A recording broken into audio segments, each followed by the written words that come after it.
Hello, everybody. I hope you all are doing fine. I am great too. So, welcome to my new video. So, friends, आज हम stone age यानी कि पाषाण काल से related lesson plan बनाना सीखेंगे. Okay, so let's get started. First of all, दिनांक, विषय, प्रकरण, कक्षा, चक्र, अवधि, ये सारी चीज़ें हम यहाँ पर मेंशन करेंगे. ठीक है. एक चीज़ आप लोगों को बतानी थी, जैसे कि विषय हमारा इतिहास यानी कि हिस्ट्री है. ये जो फॉर्मेट है आपका, ये फॉर्मेट सिर्फ हिंदी और इंग्लिश को छोड़ करके सारे सब्जेक्ट में कंटिन्यू किया जाएगा. यानी कि इस फॉर्मेट को आप यूज़ कर सकते हैं. बट जिन बच्चों का सब्जेक्ट इंग्लिश हिंदी है, वो बच्चे इस फॉर्मेट को यूज़ नहीं करेंगे, क्योंकि इंग्लिश और हिंदी का जो लेसन प्लान बनता है बीएड थर्ड सेमेस्टर में, उसका जो फॉर्मेट होता है वो अलग होता है. तो मैं इसके बाद एक हिंदी का वीडियो बनाऊंगी जिसमें आप लोग को मैं उस फॉर्मेट के बारे में बताऊंगी. ठीक है. तो इस चीज़ का आप याद रखिएगा कि हिंदी और इंग्लिश में इस फॉर्मेट को आपको यूज़ नहीं करना है. ये सिर्फ हिंदी इंग्लिश को छोड़ करके अदर सब्जेक्ट में यूज़ होगा ये फॉर्मेट. ठीक है. ये सारी चीज़ें मेंशन करने के बाद प्रकरण लिखा जाएगा. प्रकरण यानी कि जो भी हमारा टॉपिक है, यानी कि पाषाण काल. ठीक है, यानी कि स्टोन एज. जो भी आपका टॉपिक है उसे अंडरलाइन जरूर करिएगा ब्लैक स्केच से. ठीक है. नेक्स्ट है समान उद्देश्य. समान उद्देश्य जो आपके हैं वो आपके विषय से संबंधित होंगे, यानी कि जो भी आपका सब्जेक्ट है उसको पढ़ करके बच्चे के अंदर किस प्रकार के चेंजेस हो रहे हैं वो सारी चीज़ें आपको यहाँ पर लिखनी होंगी. नेक्स्ट है विशिष्ट उद्देश्य. विशिष्ट उद्देश्य आपके प्रकरण यानी टॉपिक से रिलेटेड लिखे जाते हैं. ठीक है. और इसे 3 पार्ट में डिवाइड किया गया है. संज्ञानात्मक यानी कि ज्ञानात्मक उद्देश्य, भावात्मक उद्देश्य एंड क्रियात्मक उद्देश्य. तो जो संज्ञानात्मक उद्देश्य है, यहाँ पर आपको किस तरीके के वर्ड्स लेने हैं. जो भी टॉपिक आपने लिया है उस टॉपिक को पढ़ करके बच्चा क्या कर सकता है, प्रत्यय स्मरण कर रहा है, ज्ञान प्राप्त कर रहा है, उसका बोध कर रहा है, उसको समझ रहा है. इस तरीके के वर्ड्स आपको यहाँ पर यूज़ करने हैं. नेक्स्ट है भावात्मक उद्देश्य. भावात्मक उद्देश्य में आपको किस तरीके के वर्ड्स यूज़ करने हैं, कि यानी कि जो भी आपने टॉपिक ले रखा है उस टॉपिक के बारे में बच्चा क्या कर रहा है, उस टॉपिक को पढ़ने में रुचि ले रहा है, वो दूसरे को उस टॉपिक को एक्सप्लेन कर सकता है. ठीक है. तो इस तरीके के वर्ड्स आपको यहाँ पर यूज़ करने हैं. नेक्स्ट है क्रियात्मक उद्देश्य. अब यहाँ पर क्या है कि बच्चे ने क्या किया, नॉलेज ले ली, दूसरे को वो सक्षम भी है एक्सप्लेन करने में.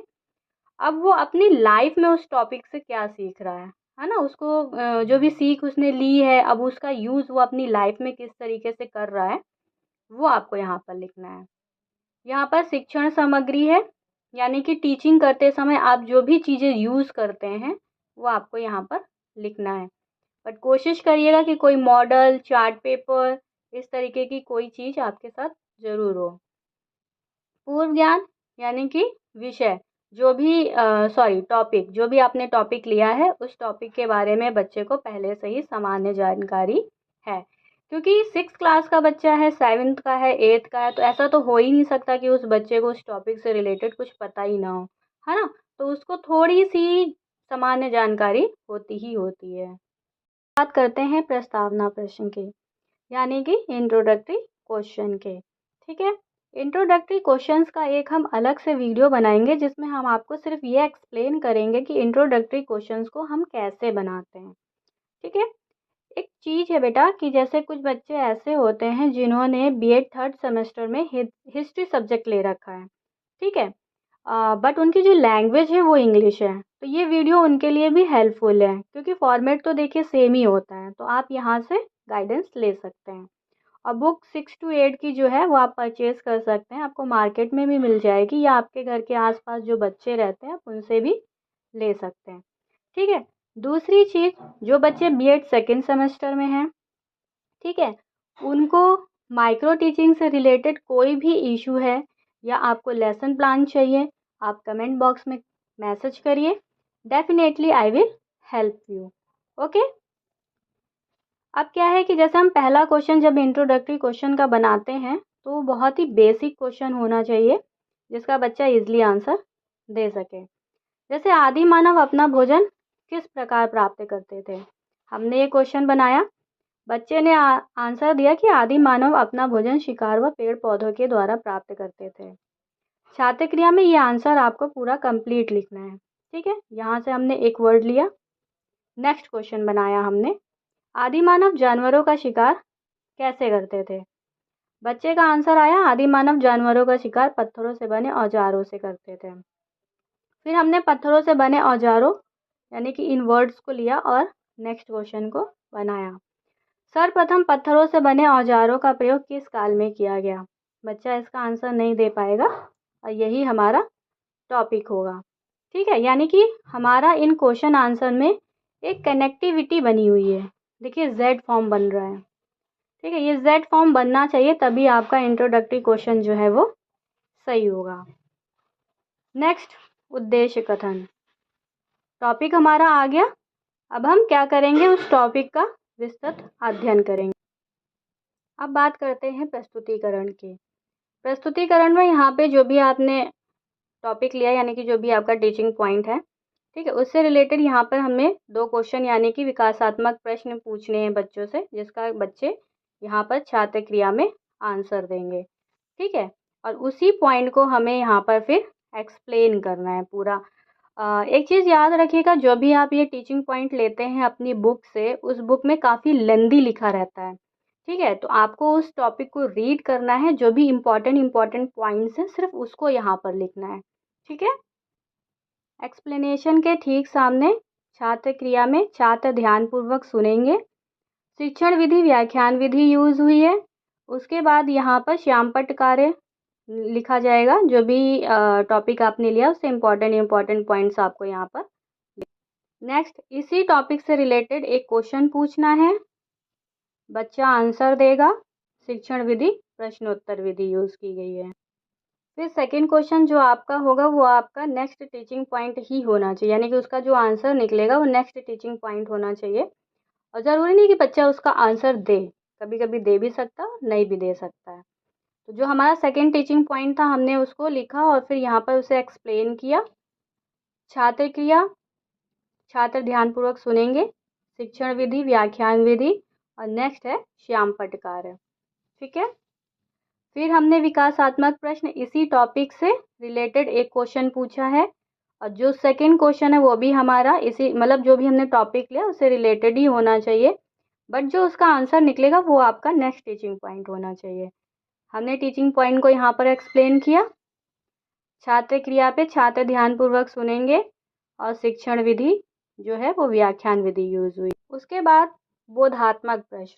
बोधात्मक प्रश्न जो भी जब आपकी टीचिंग क्लास में कंप्लीट हो जाती है उसके बाद फिर 3-4 क्वेश्चंस आपको पूछने हैं, बच्चा उसका आंसर देगा। बट इस चीज़ का ध्यान रखिएगा, जो भी आप क्वेश्चन पूछें वो 1 वर्ड क्वेश्चन आंसर होने चाहिए।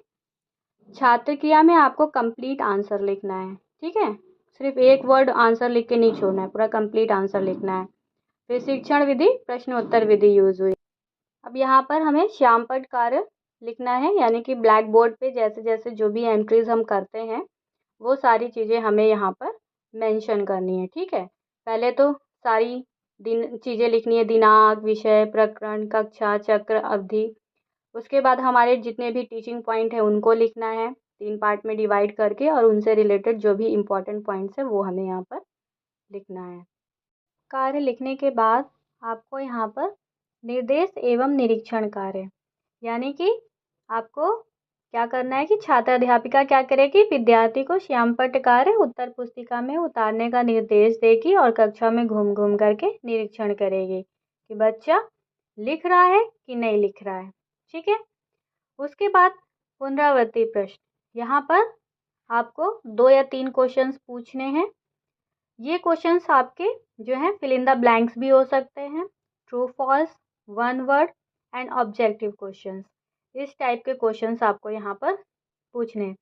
एक चीज़ है बेटा, आप लोग सोच रहे होंगे ये क्या है। ये हमें कॉलेज से कहा गया था कि आपको जो भी आंसर यहाँ पर लिखना है इसके नीचे, और ऊपर से ये आपको स्टिकी नोट्स जो होते हैं वो आपको यहाँ पर पेस्ट करने हैं। तो जैसा आपके टीचर्स आपको गाइड करें आप वैसे ही करिएगा। ठीक है, नेक्स्ट है गृह कार्य। गृह कार्य जो है आपको यहाँ पर अपने टॉपिक से रिलेटेड ही देना है, जिसका सेंटेंस आपका प्रेजेंट टेंस में होगा। ओके, सो गाइस, आपको लेसन प्लान से रिलेटेड कोई भी प्रॉब्लम है आप कमेंट बॉक्स पे मैसेज करिए। इसके अलावा माइक्रो टीचिंग से रिलेटेड अगर कोई लेसन प्लान चाहिए या आपको कोई डाउट है तो आप कमेंट बॉक्स पे मैसेज कर सकते हैं। Okay, so like and subscribe my channel so that we can make more such videos so that your doubts can be cleared regarding the lesson plan. Okay, thank you, bye bye.